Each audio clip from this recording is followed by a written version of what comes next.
Pengertian dan contoh berbicara dengan sopan.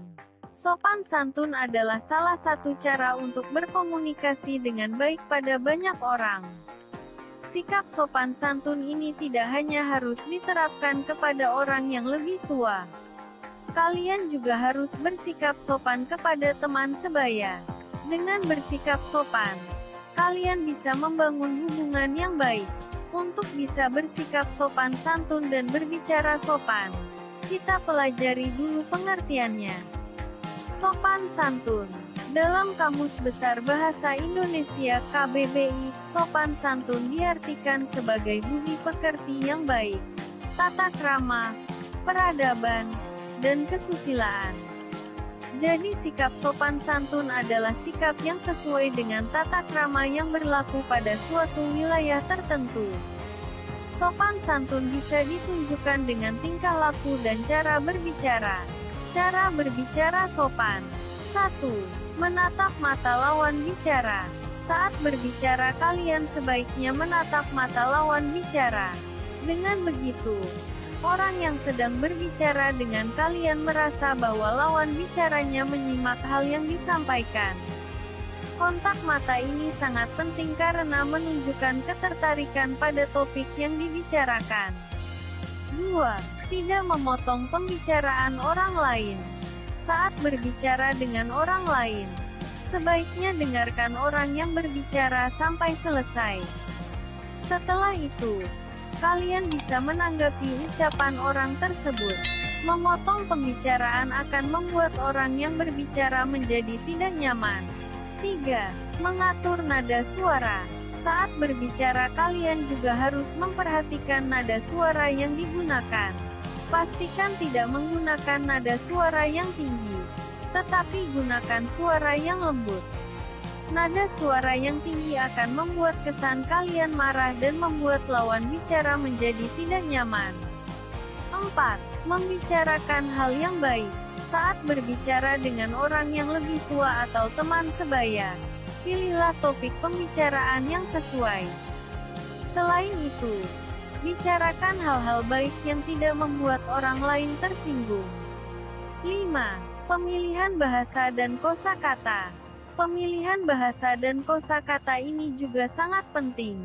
Untuk berbicara dengan sopan, kalian harus bisa memilih waktu yang tepat untuk menggunakan bahasa formal atau tidak. Bila berbicara dengan teman sebaya, kalian tidak harus menggunakan bahasa formal. Tapi saat berbicara dengan orang yang lebih tua atau guru di sekolah, gunakanlah bahasa yang formal. Pengertian ide pokok. Ide pokok memiliki beberapa sebutan yaitu gagasan utama, gagasan pokok, pokok pikiran, atau pikiran utama. Dalam sebuah paragraf, ide pokok memiliki peranan yang penting. Ide pokok merupakan ide yang mendasari susunan sebuah paragraf. Melalui ide pokok ini, akan dibentuk kalimat-kalimat pendukung yang disebut juga dengan ide penjelas atau kalimat penjelas. Ide pokok biasanya akan ditemukan pada bagian awal, akhir, atau awal dan akhir paragraf. Kalian bisa menemukan ide pokok ini setelah membaca keseluruhan paragraf.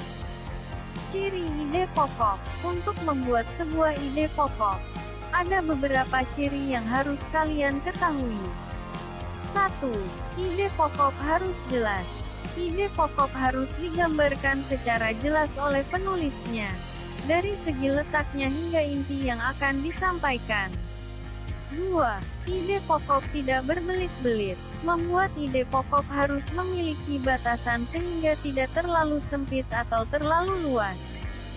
Dengan begitu pembaca dapat menangkap serta memahami maksud dari paragraf tersebut.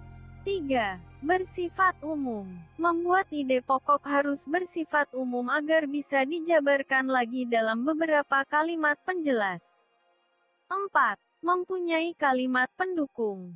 Setiap ide pokok akan memiliki kalimat pendukung untuk menjabarkan ide tersebut. Fungsi ide pokok. Ide pokok memiliki fungsi yang penting dalam sebuah paragraf. Melalui ide pokok, Pembaca sudah harus mengetahui inti atau pokok pembahasan. Dengan melihat ide pokok, pembaca sudah bisa mengetahui inti dari paragraf yang dibaca. Penokohan dalam cerita. Tokoh merupakan salah satu unsur intrinsik dalam sebuah karya sastra. Karya sastra merupakan hasil sastra yang berupa prosa, puisi, maupun lakon. Menurut Kamus Besar Bahasa Indonesia (KBBI), tokoh adalah pemegang peran-peran utama dalam roman atau drama. Tokoh dalam sebuah cerita kebanyakan manusia atau makhluk lain yang mempunyai sifat seperti manusia. Tokoh juga diartikan sebagai pelaku rekaan dalam sebuah cerita yang memiliki sifat manusia pada umumnya. Macam-macam tokoh dan penjelasannya. Tokoh berdasarkan peran. Berikut ini merupakan macam-macam tokoh berdasarkan perannya. Antara lain: 1. Tokoh utama. Tokoh utama merupakan tokoh yang memiliki peran paling banyak dalam cerita. 2. Tokoh figuran. Tokoh figuran adalah tokoh yang munculnya hanya sesekali. 3. Tokoh pembantu. Tokoh pembantu adalah tokoh yang memiliki peran tidak begitu penting, sehingga kehadirannya hanya sekadar menunjang tokoh utama. Tokoh berdasarkan watak. Berdasarkan wataknya, tokoh terbagi menjadi 3. Di antaranya: 1. Tokoh protagonis. Tokoh protagonis merupakan tokoh yang memiliki watak baik. 2. Tokoh tritagonis. Dalam sebuah cerita, tokoh tritagonis merupakan tokoh penengah. 3. Tokoh antagonis. Tokoh yang memiliki sifat atau watak yang bertentangan dengan tokoh protagonis. Baca dan dengarkan contoh cerita berikut. Alfa bangun pagi pukul 5. Saat bangun, dia langsung merapikan tempat tidur. Bantal dan guling ditata dengan rapi. Selimut Alfa lipat dengan rapi. Setelah itu, Alfa melakukan salat subuh. Setelah itu, Alfa membantu ibunya menyapu lantai. Kemudian, Alfa mandi, memakai seragam sekolah dan menyiapkan segala keperluan sekolahnya. Alfa melanjutkan kegiatannya dengan sarapan pagi bersama ayah dan ibu. Setelah selesai sarapan, Alfa berpamitan kepada ayah dan ibunya untuk berangkat sekolah. Alfa meminta doa restu, salim dan mengucapkan salam kepada orang tuanya. Itulah kegiatan Alfa di pagi hari sebelum berangkat sekolah. Ide pokok cerita di atas adalah kegiatan Alfa di pagi hari sebelum berangkat sekolah. Sedangkan tokoh dalam cerita di atas ialah Alfa. Menurutmu, hal baik apa yang bisa kita ambil dari cerita Alfa di atas? Hal baik dalam cerita di atas adalah: Alfa anak yang rajin. Alfa anak yang mau membantu orang tuanya. Alfa memiliki sikap yang sopan dan santun pada orang tuanya. Menulis cerita dengan urutan awal, tengah, akhir. Urutan awal, tengah, dan akhir cerita disebut dengan alur.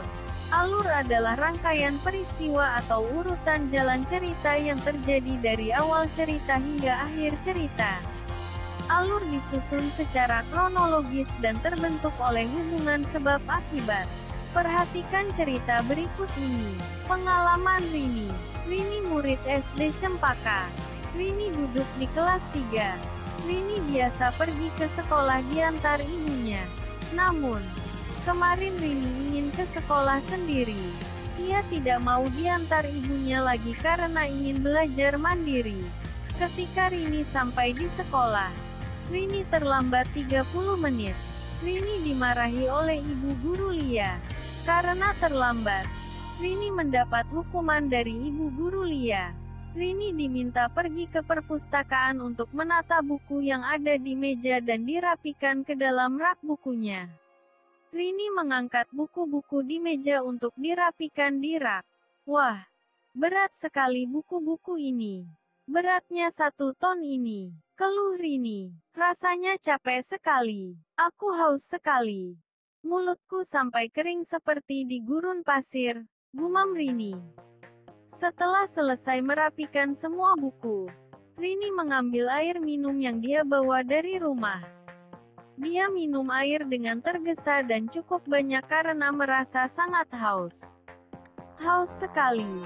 Aku bisa minum seember kalau begini, kata Rini. Rini merasa menyesal datang terlambat. Dia berjanji untuk tidak terlambat lagi dengan berangkat sekolah lebih awal jika tidak diantar ibu. Cerita di atas tersusun atas 3 tahap yakni awal, tengah dan akhir. Tahap awal berisi cerita tentang tokoh Rini. Tidak mau diantar ibunya dan akhirnya terlambat sekolah. Tahap tengah, terlambat sekolah, bertemu Bu Guru Lia dan akhirnya mendapat hukuman. Tahap akhir, melaksanakan hukuman dan menyesali perbuatannya yang terlambat sekolah.